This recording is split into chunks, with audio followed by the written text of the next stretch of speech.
hablar de un tema que realmente una vez más nos enfatizaron mucho en la conferencia de pastores acerca de la Gran Comisión. A veces se nos puede olvidar, se nos puede, por estar en una iglesia y por tal vez que nuestra vida esté de alguna manera bien, se nos olvida la misión principal de la iglesia, ¿no? Y lo podríamos resumir en eso, ¿no? La Gran Comisión. Hay dos propósitos que tiene una iglesia, solamente dos propósitos, que la Biblia los dice. Y se me hace un poco curioso esto porque me acuerdo que cuando volví al país, la gente me preguntaba a mí, ¿cuál es tu misión? ¿Cuál es tu visión? Y yo realmente no sabía la pregunta, porque hoy en día está como esa mentalidad, ¿no? Que uno tiene que tener una visión especial y que Dios le tiene que dar a uno algo para ti propio. Realmente no. Todo lo nuevo, como ustedes saben, en la Biblia y en teología de la iglesia es malo. Todo lo nuevo es malo. Toda nueva visión es malo porque ya tenemos la palabra profética más segura. Aquí está todo. Y la visión o la misión de la iglesia son dos: evangelizar a los incrédulos y edificar a los santos. De eso se trata la iglesia. Compartimos el evangelio con los perdidos y edificamos a los santos. De eso se trata lo que tiene que hacer una iglesia. Y debido a esto, y debido a esta semana que tuve en la conferencia de pastores, quiero hablarles de este tema que se llama la grandeza de la Gran Comisión. La grandeza de la Gran Comisión. Lo hemos escuchado tal vez muchas veces, lo hemos leído, los pasajes que están en Mateo 28, del 18 al 20. Pero estos versículos tienen algo muy importante que decirnos todos los días y sobre todo hoy en día. Y quiero empezar contándoles la historia de un hombre, un misionero escocés del siglo XIX llamado James Chalmers. Él era conocido como el predicador a los caníbales. Y su labor la desarrolló en las islas de Nueva Guinea, en un ambiente dominado por la barbarie, por la crueldad, y en donde era común para las tribus autóctonas de ese lugar practicar el canibalismo. Al final de su trabajo misionero, James Chalmers reflexionó en su duro trabajo y sacrificio y dijo esto: tengo 21 años de experiencia entre los nativos. Al recordar estos 21 años, los naufragios, las ocasiones en que estuve frente a la muerte, rodeado por salvajes con lanzas y hachas, y en ocasiones con las flechas volando alrededor de mí, con los palos golpeándome hasta hacerme caer, vuélveme a dar todo eso y todavía seré un misionero. Vuélveme a dar todo eso. Todo el sufrimiento, y este hombre dice, y todavía seré un misionero. No cambio para nada lo que el Señor me ha mandado. El 8 de abril de 1901, en su última misión, James Chalmers fue asesinado y devorado por los nativos que pretendía cristianizar. ¿Qué hizo que este hombre ofrendara su vida, a pesar de saber los peligros, para llevar el evangelio a otros? ¿Qué fue lo que hizo? Y este hombre entendió en qué consistía la última voluntad de Cristo, de llevar el evangelio hasta el último de la tierra. Este hombre entendió de lo que hoy vamos a hablar, y es de la grandeza de la Gran Comisión. Así que acompáñenme a los pasajes que van a ser el centro de nuestro estudio en el día de hoy. Mateo 28, del 18 al 20. Y dice así: y Jesús se acercó y les habló diciendo: toda potestad me es dada en el cielo y en la tierra. Por tanto, id y haced discípulos a todas las naciones, bautizándolos en el nombre del Padre, y del Hijo, y del Espíritu Santo, enseñándoles que guarden todas las cosas que os he mandado, y aquí yo estoy con vosotros todos los días hasta el fin del mundo. Estos versículos son conocidos como la Gran Comisión que Cristo encomendó a sus discípulos antes de partir al cielo. Es denominada Gran Comisión no solo por la extensión de la misión, sino también por la importancia de la misión, que es llevar las buenas nuevas de Cristo a todo el mundo. Por eso también es denominada la Gran Comisión. Se trata de llevar las buenas nuevas de salvación de la condenación eterna. Este es un gran mandato que viene de un gran rey y que tiene un gran propósito. Y hoy estudiaremos la grandeza de la Gran Comisión. Y vamos a ver tres aspectos que se deben tener en cuenta para cumplir con esta encomienda divina. Tres aspectos que se deben tener en cuenta para cumplir esta encomienda divina. Les voy a decir, vamos a ver que la grandeza de la gran comisión está basada en una gran autoridad, presenta un gran mandato y tiene una gran compañía. Cada vez que empiece cada punto lo vuelvo a repetir, pero vamos a estudiar que la gran comisión está basada en una gran autoridad y presenta un gran mandato y tiene una gran compañía. Vamos por el primero, versículo 18, una vez más lo vuelvo a leer, dice así: y Jesús se acercó y les habló diciendo: toda potestad me es dada en el cielo y en la tierra. El primer aspecto de la gran comisión es que está basada en una gran autoridad. Está basada en una gran autoridad. El versículo 18 comienza haciendo una declaración de autoridad de parte de Cristo a los discípulos. El Señor dice que tiene potestad en el cielo y en la tierra. Pregunta: ¿por qué Cristo declara esto? ¿Por qué Él tiene toda autoridad? ¿Por qué no declaró esto antes, en su ministerio terrenal, antes de resucitar? La respuesta es esa. Es porque Cristo es el Rey que ha resucitado. Es porque Cristo es el Rey que ha resucitado que puede decir: toda potestad me es dada. Algo que debemos saber es que el tema principal de Mateo es presentar a Cristo como Rey. Cada libro de la Biblia nos presenta un tema principal que el autor se quería enfocar, y en este caso Mateo quiere presentar a Cristo como Rey. Debido a que el Rey había llegado, ahora el reino de Dios se acerca. Por eso cuando usted lee el Evangelio de Mateo, usted siempre escucha decir: arrepentidos porque el reino se ha acercado, arrepentidos porque el reino de Dios ya está aquí. De hecho, este énfasis en el reino se nota muy claramente en Mateo.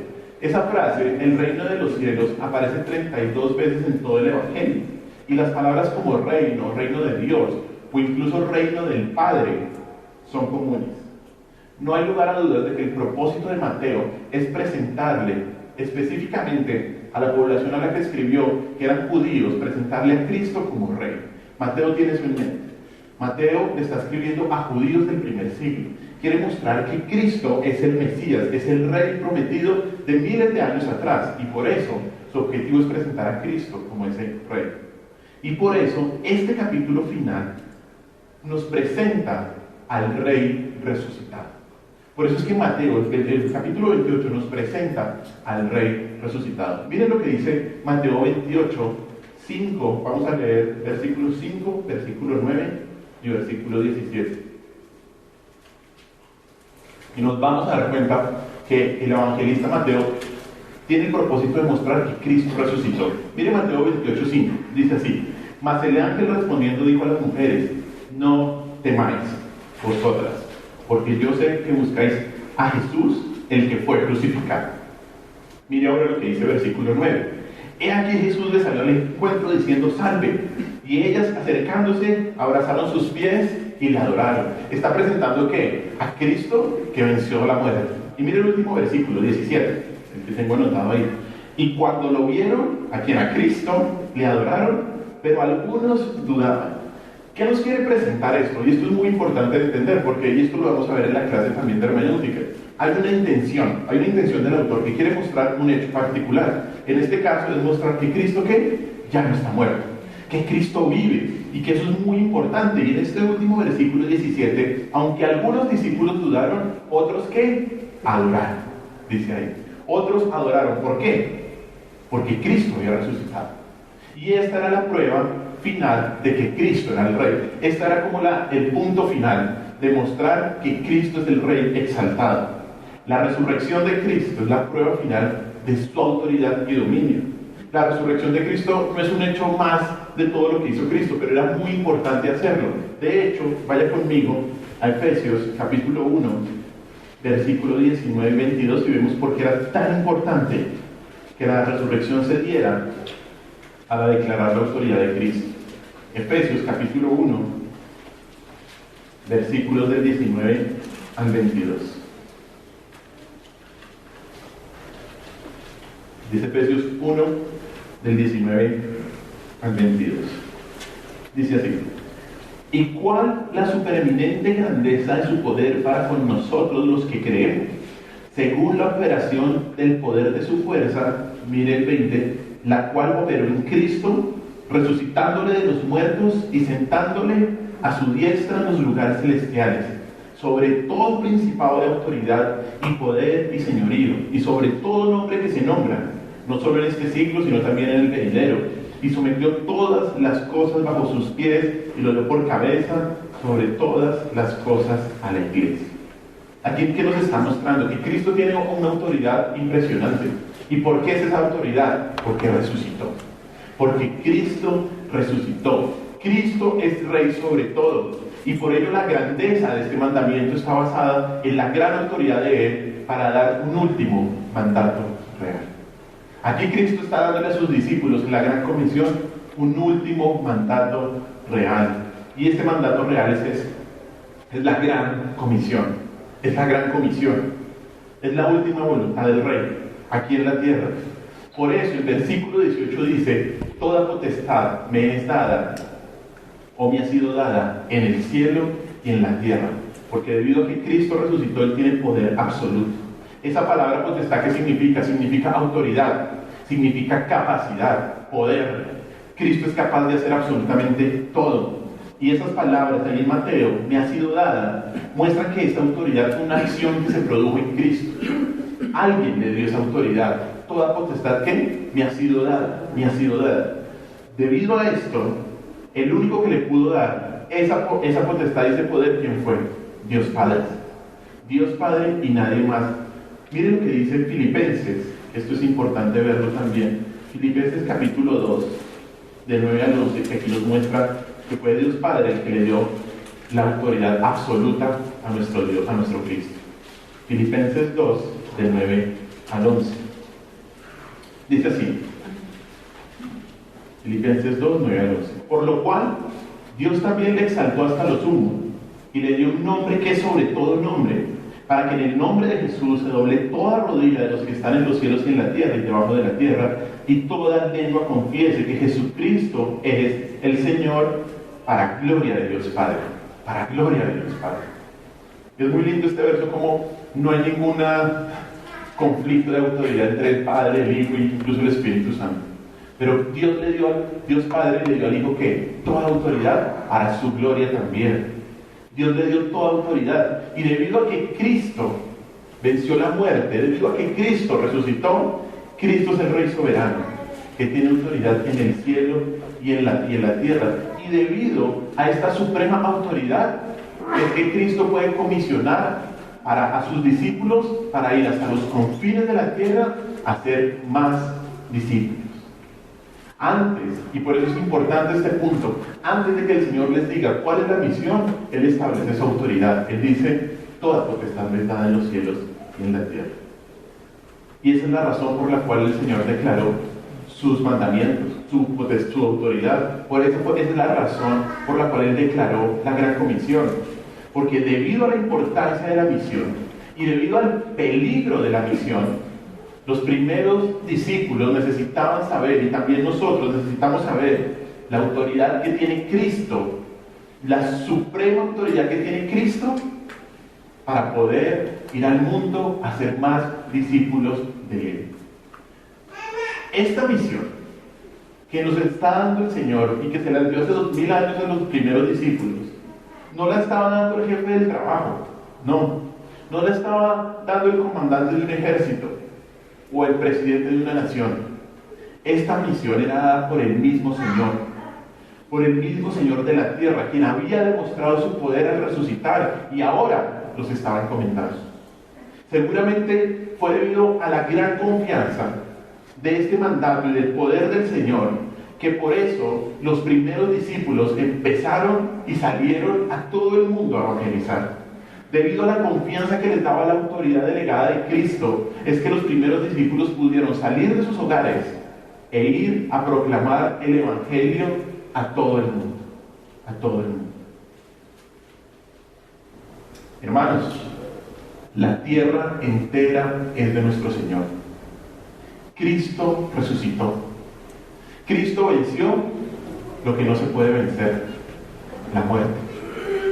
Cristo venció y es victorioso. Y no debemos tener temor de cumplir su mandato, porque vamos respaldados de su gran autoridad. Vamos respaldados de su gran autoridad. ¿Tienes temor de proclamar el Evangelio? ¿Te da pena o te da vergüenza compartir de Cristo? A veces puede suceder. A veces nuestra naturaleza todavía tiene pecado. Nos da pena, nos da vergüenza proclamar de Cristo. Pero si es así, aférrate a la autoridad de Cristo. Cristo resucitó, Cristo tiene poder, Cristo tiene autoridad. Así como un delegado de un gran país está confiado cuando es encomendado a una misión porque lo respalda una gran autoridad, de la misma manera debes estar confiado en la gran autoridad de Cristo que nos delega esta gran comisión. Yo no sé si ustedes han visto las noticias de lo que está pasando en Ucrania y en Rusia, y a veces cuando se sientan los delegados a dialogar parece que va a haber un acuerdo. Pero usted ve cómo entran las personas, ¿no? Y sobre todo cómo entran los rusos. Llegan, ¡pum!, y ponen su posición, ¿no? Como venimos de un gran país, tenemos un gran ejército, tenemos una gran misión, orgullosos de lo que están haciendo, así están equivocados. Muchas veces nosotros no entendemos esa gran autoridad que está con nosotros, dentro de nosotros, y nos respalda para proclamar el Evangelio. ¿Debemos tener miedo en compartir del Evangelio? ¿Debemos tener pena en compartir de las buenas nuevas de Cristo? No, tienes una gran autoridad. Habla del Evangelio, habla de Cristo, habla de la salvación que tú tienes. Te respalda una gran autoridad. Esto también nos enseña que no podemos cumplir la gran comisión en nuestras propias fuerzas. Hacerlo a nuestra manera sería una misión no solo imposible, sino inútil, totalmente inútil. Pues es solo en la autoridad de Cristo que es posible hacer discípulos para Él. Es solo por los medios que Cristo ha puesto que debemos hacer discípulos para Él. La tarea de hacer discípulos es una tarea inmensa, y si no estamos basados en la gran autoridad de Cristo, no lo vamos a lograr. La grandeza de la gran comisión está basada en la gran autoridad de Cristo en primer lugar, y solo sobre esa autoridad se puede cumplir esta misión. Segundo punto, volvamos a Mateo 28, por favor, y leamos ahora los versículos 19 y la primera parte del 20.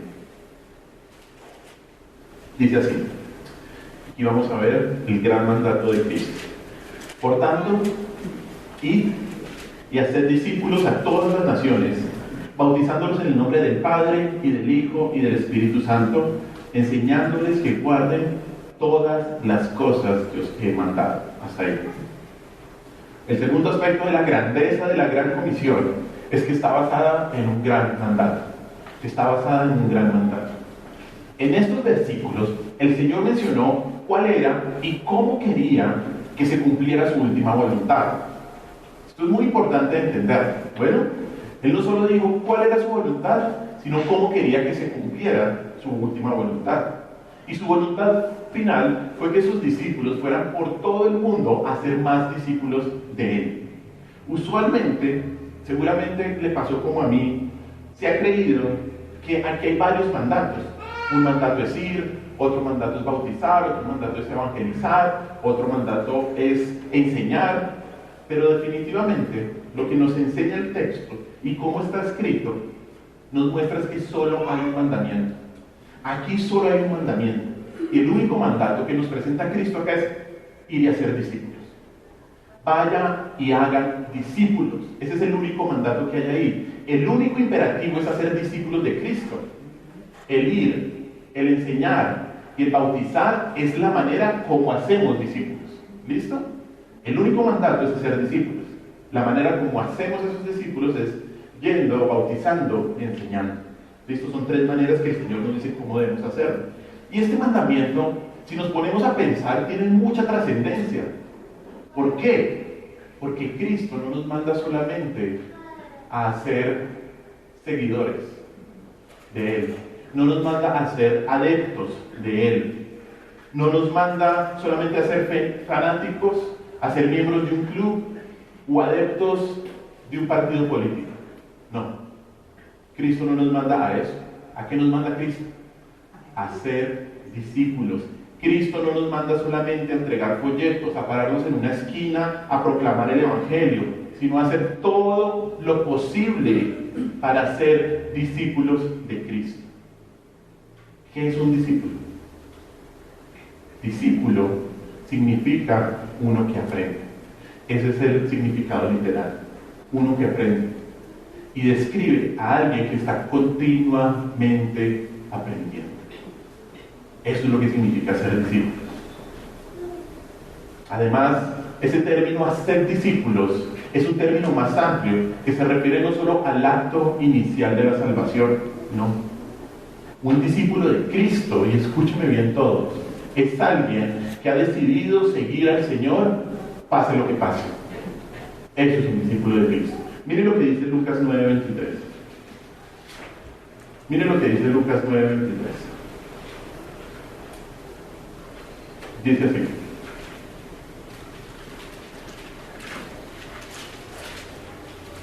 Y decían a todos: si alguno quiere venir en pos de mí, niéguese a sí mismo, tome su cruz cada día, ¿y qué? Y sígame. Sigamos leyendo, por favor. 24. Porque todo el que quiera salvar su vida la perderá, y todo el que pierda su vida por causa de mí, éste la salvará. Escuche bien lo que dice a continuación. Pues, ¿qué aprovechará el hombre si gana todo el mundo y se destruye o se pierde a sí mismo?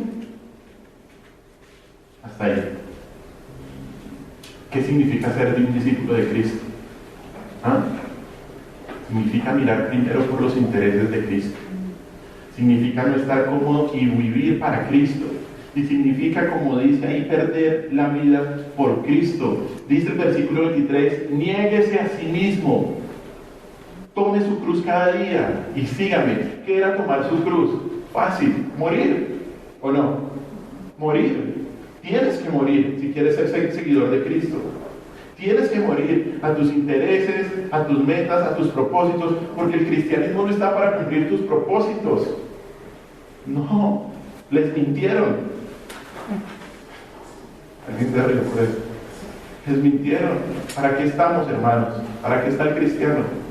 Para cumplir el propósito de Dios. Pase lo que pase.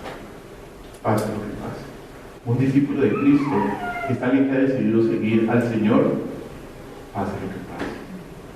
En las buenas, en las malas. En abundancia, en escasez. En salud, en enfermedad. Pase lo que pase, ¿cierto? Hay que seguir en Cristo. Hay que seguir al Señor.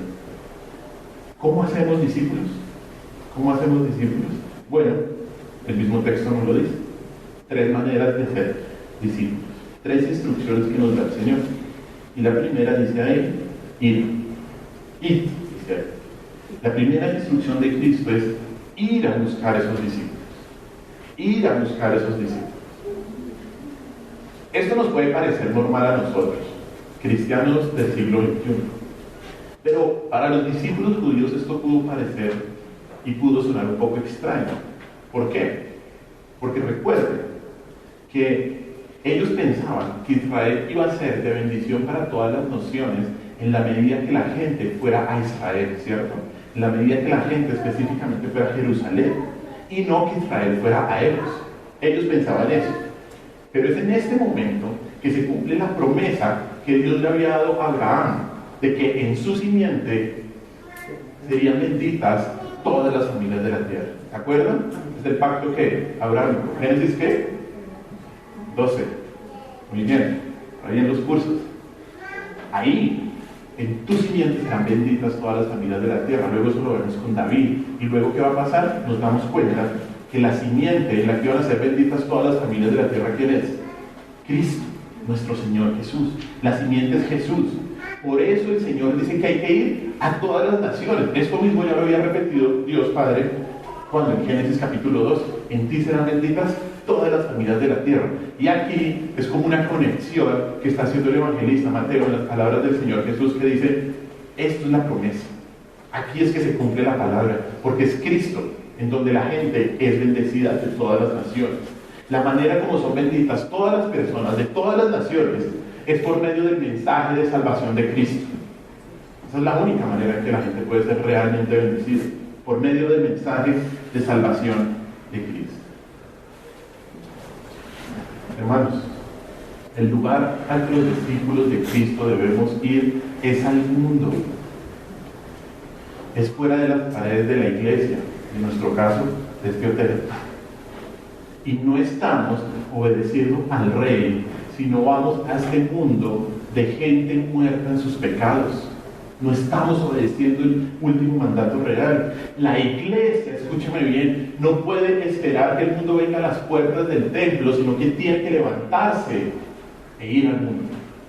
Eso es lo que tenemos que hacer. El mandato, ¿sabe cuál es? Es ir. No ven a la iglesia. O no estoy diciendo lo que es verdad. Ese es el mandato, ¿es cuál? Ir. No ven a la iglesia. Ahora, entiéndame bien. No estoy diciendo, es que el pastor dijo que no podemos invitar a nadie a la iglesia. No estoy diciendo eso. Invita. Usted tiene que ir. Usted tiene que ir, entablar una relación, proclamar el evangelio, interesarse por el alma de la persona. Eso significa evangelizar, entablar una relación con las personas, no estar interesado solamente en que hagan una oración, como ya hemos hablado, no creemos en eso. Pero ¿en qué estamos interesados? En salvar el alma de esa persona, en estar ahí con ellos. Eso significa ir. El mandato es ir, no ven a la iglesia. De hecho, ustedes me han escuchado en los estudios que hemos hecho, ir a la iglesia es la consecuencia de que una persona ha nacido de nuevo. Es la obligación de un cristiano. No hay iglesia, no hay cristiano sino a una iglesia. Pero nuestro interés, cuando proclamamos el evangelio, es la salvación, es presentar a nuestro hermoso Señor Jesús. No que venga a la iglesia. Que venga a la iglesia es una consecuencia. Bueno, el mandato es ir. Pero tristemente muchos cristianos están cómodos sentados en las sillas de la iglesia, esperando que los discípulos de Cristo lleguen. Ven, ¿por qué no llegan más personas a la iglesia? Bueno, ¿por qué será? Este mandamiento tienen con levantarse, ir y proclamar el evangelio a los perdidos. Mire este versículo que seguro usted lo ha escuchado.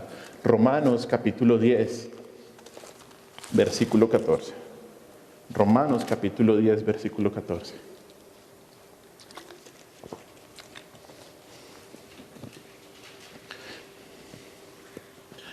Dice así: ¿cómo pues invocarán a aquel en el cual no han creído?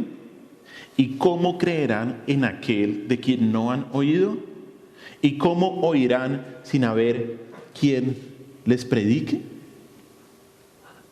Preguntas sencillas que hace el apóstol Pablo. ¿Cómo van a escuchar del mensaje de salvación? ¿Cómo?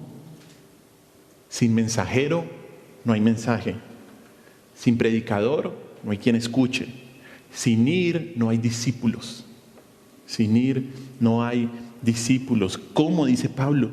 ¿Cómo invocarán? ¿Cómo creerán? ¿Cómo oirán?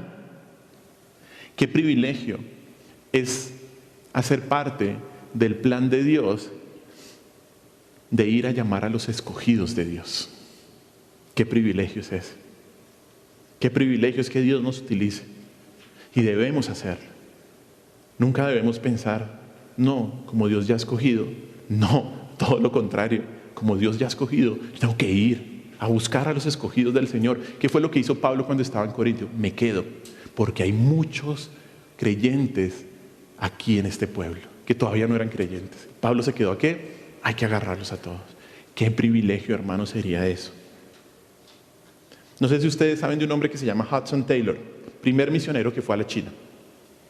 Cuenta que al final de un culto, de un servicio, se levantó un líder chino y puesto en pie dijo con voz triste lo siguiente: durante años y más años he buscado la verdad, como toda su larga vida mi padre la buscó sin descanso. He viajado mucho y he leído todos los libros de Confucio, de Buda, de Taos, y no he logrado hallar descanso. Y hoy, por lo que acabo de oír, siento que al fin mi espíritu puede descansar. Desde esta noche soy un seguidor de Cristo.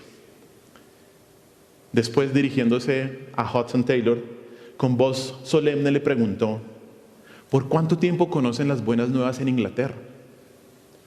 Y Hudson Taylor le dijo: por centenares de años. ¿Es posible? ¿Es posible que hayas conocido a Jesús el Salvador por tanto tiempo y hasta ahora no los hayas hecho conocer a nosotros? Mi pobre padre buscó la verdad por muchos años y nunca la encontró. ¿Por qué no viniste más pronto? ¿Por qué no viniste antes?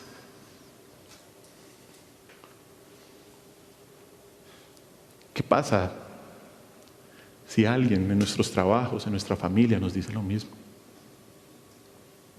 ¿Por qué no viniste antes? ¿Por qué te quedaste callado? Todos los verdaderos creyentes, cuando conocen a Cristo, ¿qué es lo que dicen? Ojalá hubiera sabido esto antes. Ojalá hubiera sabido esto antes. ¿Qué vas a hacer tú? ¿Qué van a hacer ustedes? ¿Qué vamos a hacer, iglesia? ¿Vamos a seguir sentados en las bancas, en las sillas de la iglesia, cómodas, esperando que los discípulos de Cristo lleguen? No. Tenemos que ir, tenemos que levantar y obedecer la voluntad de Cristo. Hudson Taylor también dijo esto: la gran comisión no es una opción para ser considerada, sino un mandamiento para ser obedecido. A tu alrededor hay personas que están sin Cristo. A tu alrededor hay personas que van para la condenación eterna, que no conocen la salvación del Señor. Y si la Escritura te manda a ir hoy en día, en este momento, es porque todavía hay discípulos por alcanzar de Cristo. Y qué privilegio es estar en la cadena de la salvación. El gran mandato de hacer discípulos se cumple cuando el creyente se levanta para ir y proclamar el Evangelio con los perdidos. Esa es la primera manera, el primer paso, ir. Segundo paso, dice ahí en Mateo, bautizar. ¿Cómo cumplimos este grandioso mandato? Por medio de bautizar.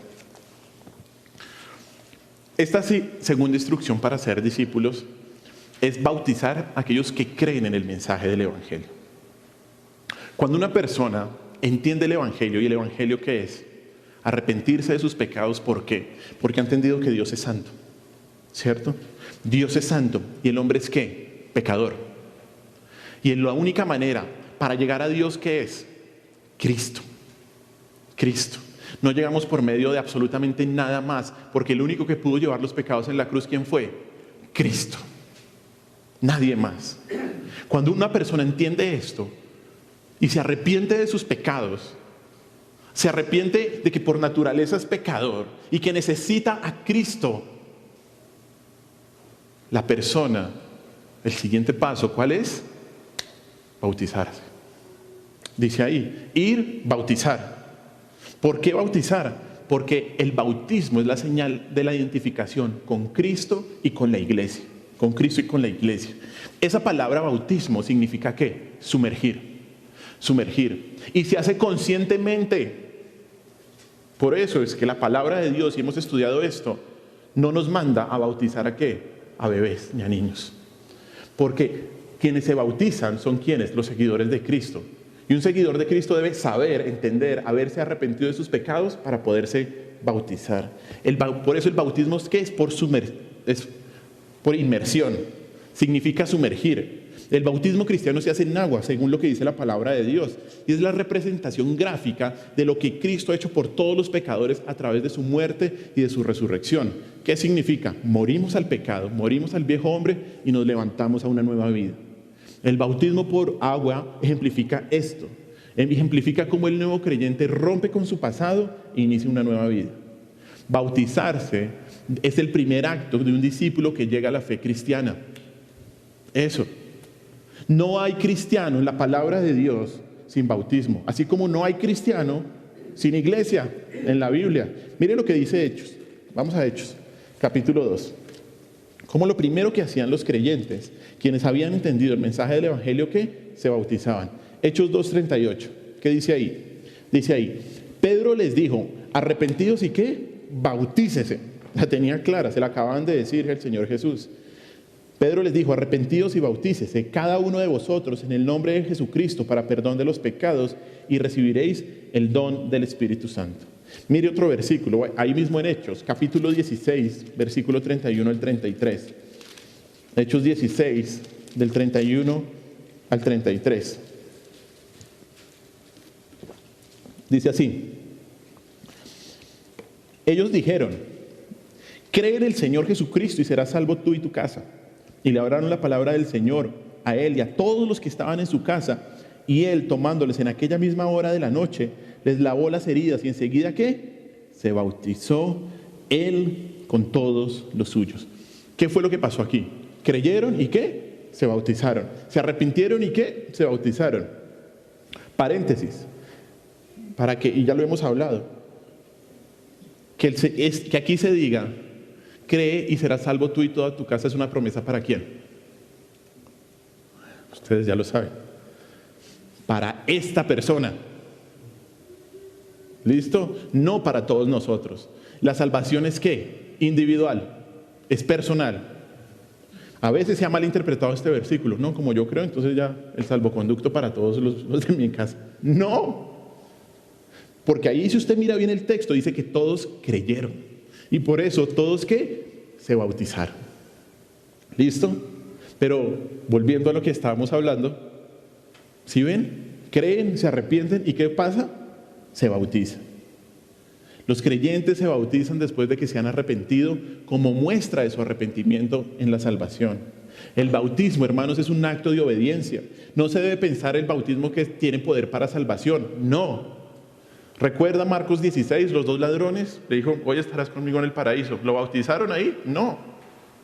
Pero un discípulo de Cristo, ¿qué hace? Obedece. Y la primera instrucción que un discípulo de Cristo debe obedecer es ¿qué? Bautizarse. Bautizarse, porque Dios se lo manda. Ese es en primer lugar. ¿Por qué tienes que bautizarte? Si no te has bautizado, Dios te lo manda. Dios te lo manda.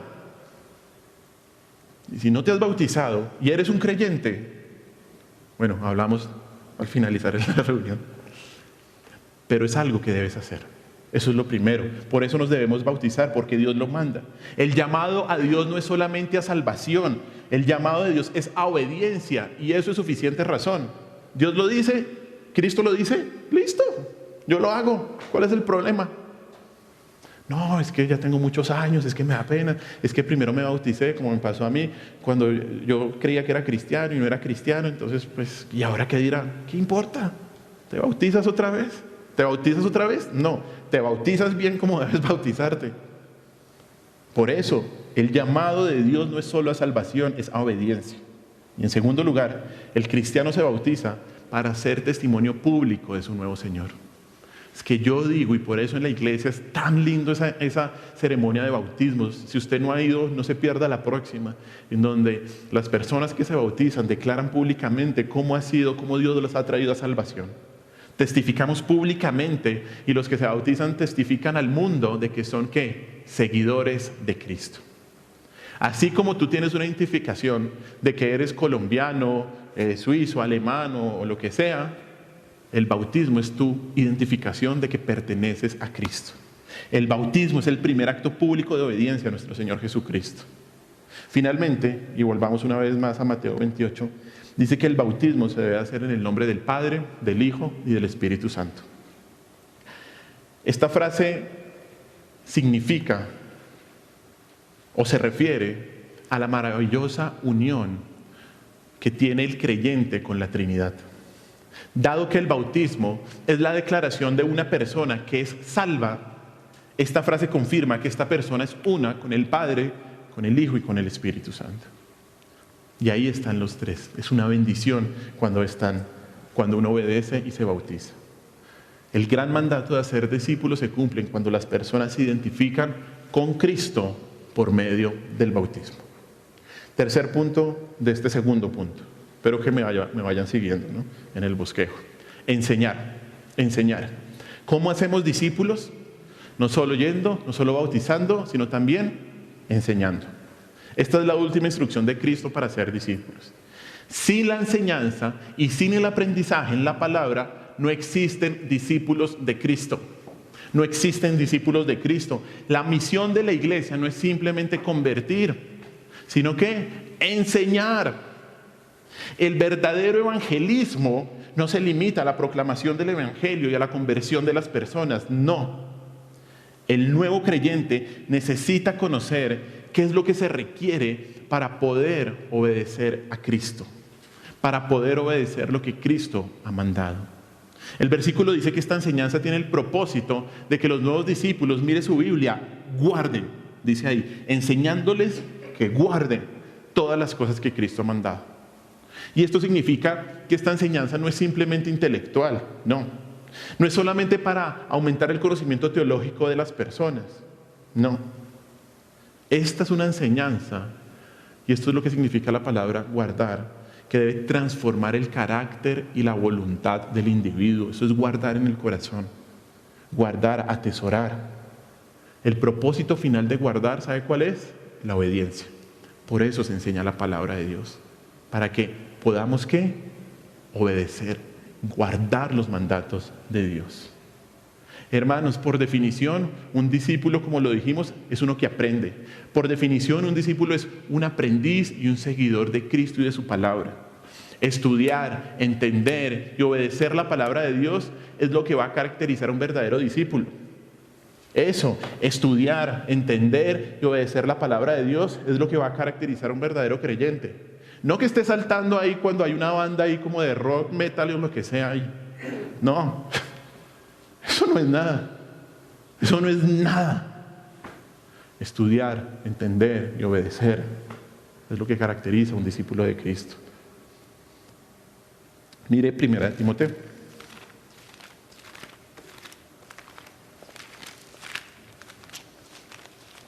Primera de Timoteo, capítulo 1, versículo 3. Saltando, a veces la gente cree que es cristiano. Ahora que dice que hay reggaetón cristiano, imagínense. No, eso no identifica a un discípulo de Cristo. Estudiar, entender y obedecer. Mire 1 Timoteo, y un poquito de contexto.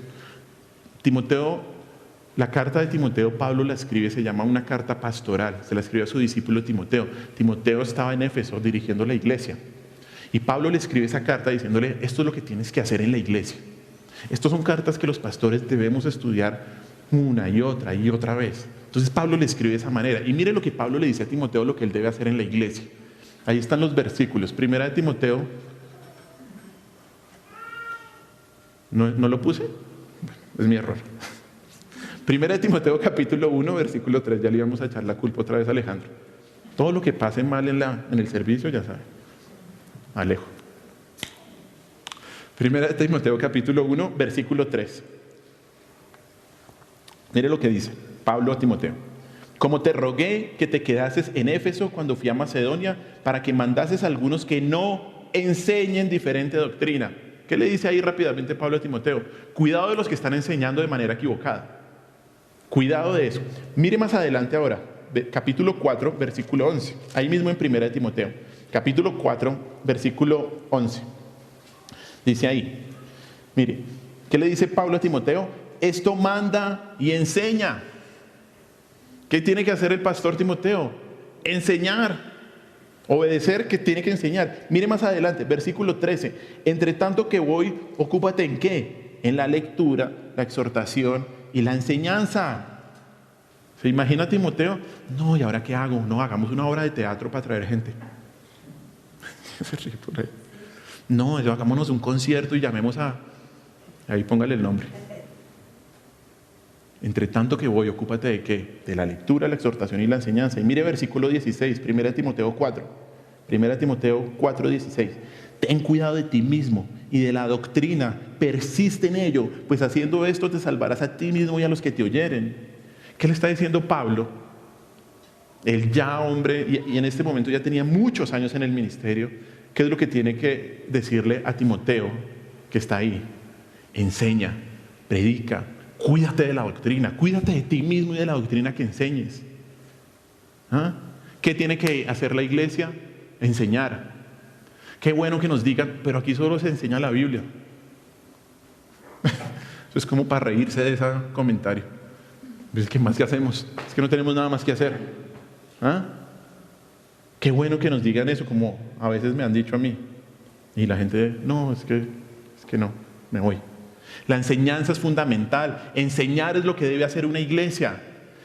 Además, vuelvo una vez más a Mateo 28. El versículo dice, enseñándoles que guarden todo lo que he mandado. ¿Qué debemos enseñar? Todo lo que Cristo ha mandado, todo lo que el Rey ha mandado. Y lo que Cristo ordenó, ¿dónde está?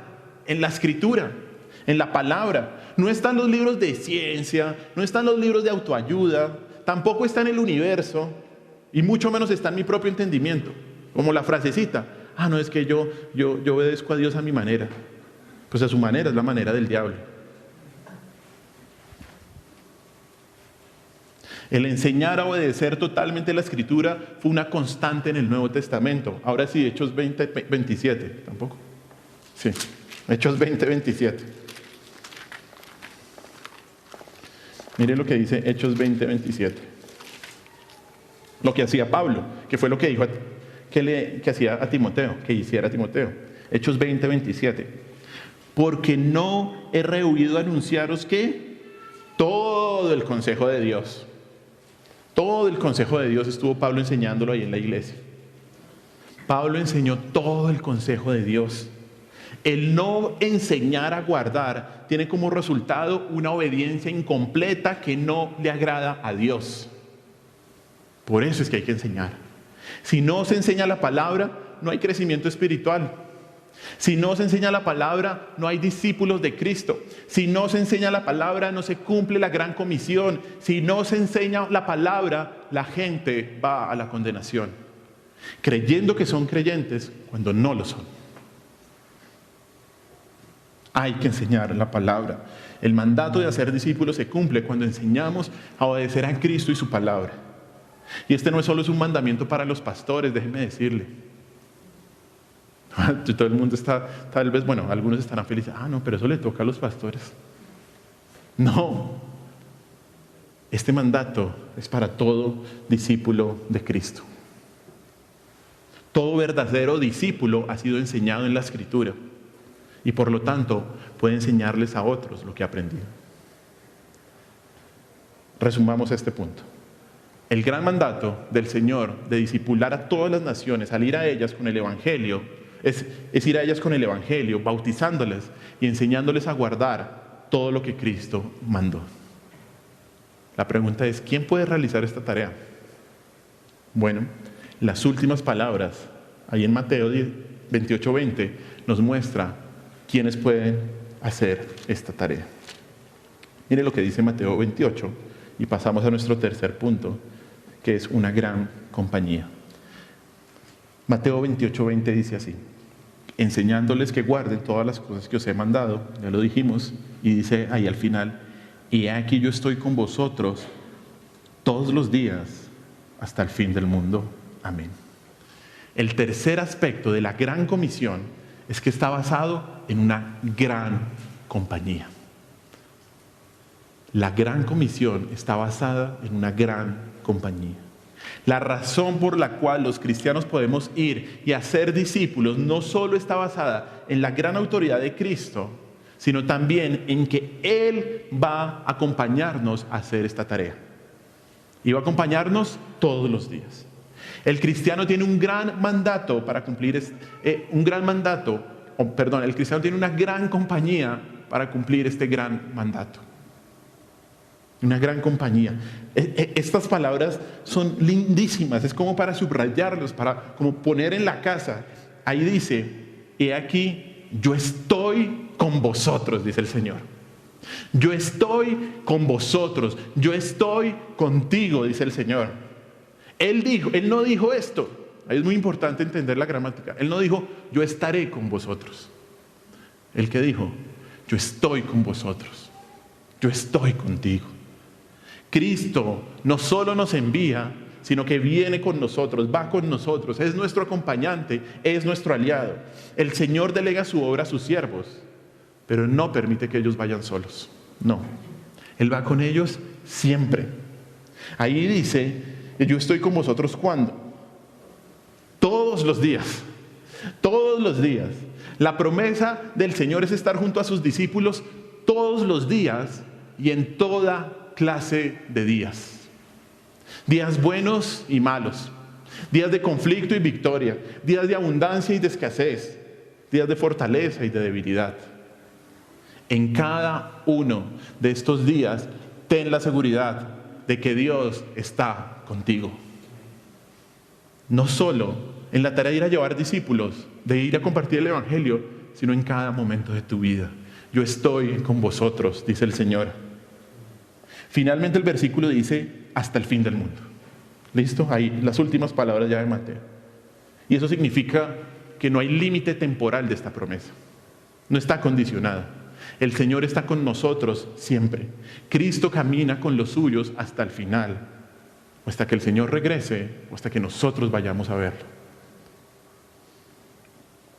Si algo debes estar seguro como creyente, es que no vas a ser abandonado. No vamos a ser abandonados nunca. No vamos a ser abandonados en la tarea de hacer discípulos. El creyente debe saber y debe entender que tiene un gran compañero en la labor de hacer discípulos. De hecho, fue por esta verdad que Cristo, o más bien que los discípulos de Cristo, hicieron todo lo que hicieron y no temieron a pesar de los peligros que enfrentaron. Mira este versículo, 2 de Timoteo 2, del 8 al 13. 2 de Timoteo 2, del 8 al 13.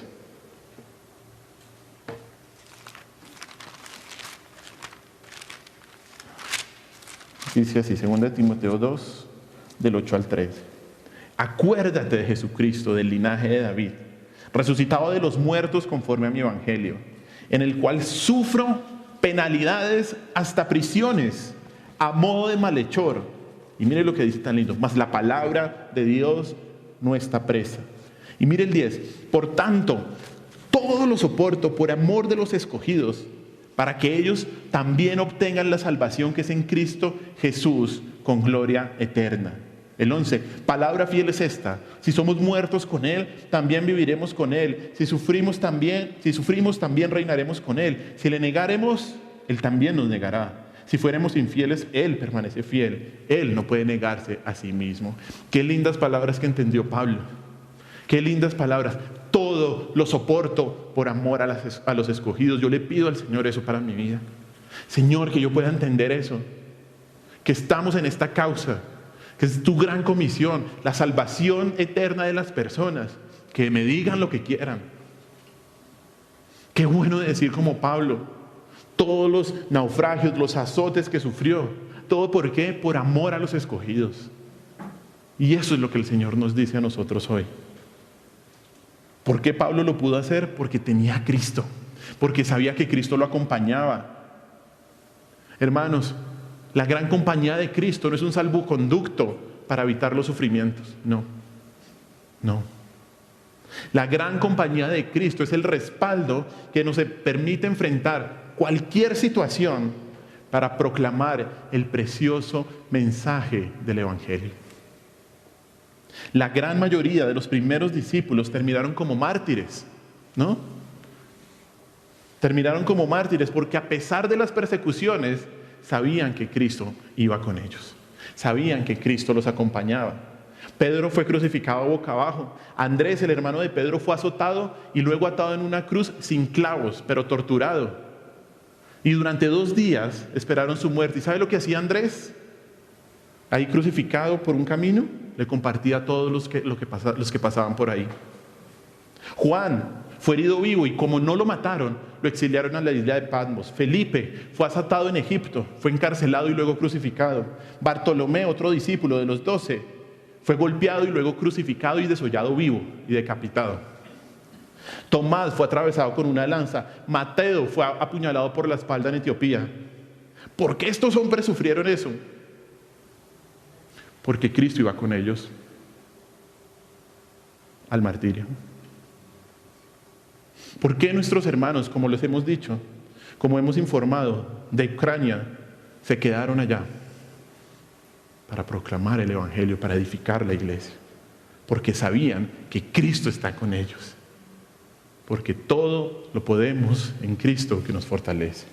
La suficiencia para cumplir la gran comisión no está en el creyente, sino en que Cristo está con el creyente, en que Cristo es su compañía. Y este es un gran respaldo. El cristiano tiene la confianza eterna de que Cristo estará siempre con aquellos que pertenecen a Él. Siempre. Ni la vida, ni la muerte, ni ángeles, ni principados, Ni el pasado, ni lo presente, ni lo futuro, ¿qué? Me podrán separar de Cristo, del amor de Cristo. Es una gran compañía. ¿Qué más necesitamos? Dámelo todo, pero si no tengo a Cristo, no me des nada. La grandeza de la Gran Comisión está fundamentada ¿en qué? En la gran autoridad de Cristo. Tiene el propósito de cumplir el gran mandato de hacer discípulos en todas las naciones y tiene una gran compañía, ya que Cristo estará junto a sus discípulos hasta el fin del mundo. Ahora que sabes la autoridad divina para ser discípulos, la manera adecuada para lograrlo y la confianza eterna de que Cristo estará contigo, levántate y obedece. Levántate y obedece. Levántate y ve a ser discípulos de Cristo. Si eres un hijo de Dios, debes obedecer este mandamiento. En todo momento, con cualquier persona, debes hacerlo. Un pastor del siglo pasado llamado Leonard Ravenhill dijo esto: ¿podría un marinero reposar a gusto si supiera que alguien se está ahogando? ¿Podría un doctor sentarse con comodidad mientras sus pacientes se mueren? ¿Podría un bombero dejar que un hombre se quemara sin ofrecerle ayuda? ¿Podría un hijo de Dios sentarse en la iglesia sabiendo que hay masas no alcanzadas que viven bajo la condenación? La respuesta es clara. La respuesta es no. Debemos obedecer de manera inmediata este mandamiento. Debemos hacerlo con la mayor urgencia posible y que cuando lo hagamos no nos pregunten ¿por qué no vinimos antes? Oremos.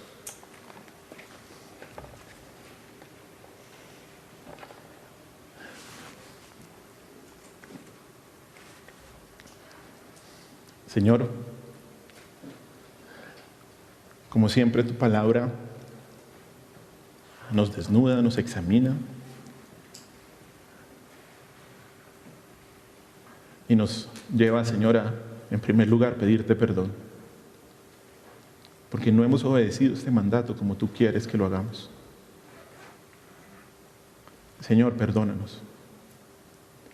Padre Celestial, si todavía estamos aquí en este mundo, si todavía no nos has llamado a tu presencia, es porque todavía hay mucho pueblo tuyo que debe ser alcanzado. Y qué privilegio es estar en esa cadena de la salvación. Señor, ayúdanos a entender lo que entendieron los primeros discípulos. Perdónanos, Señor, por ser muy cómodos.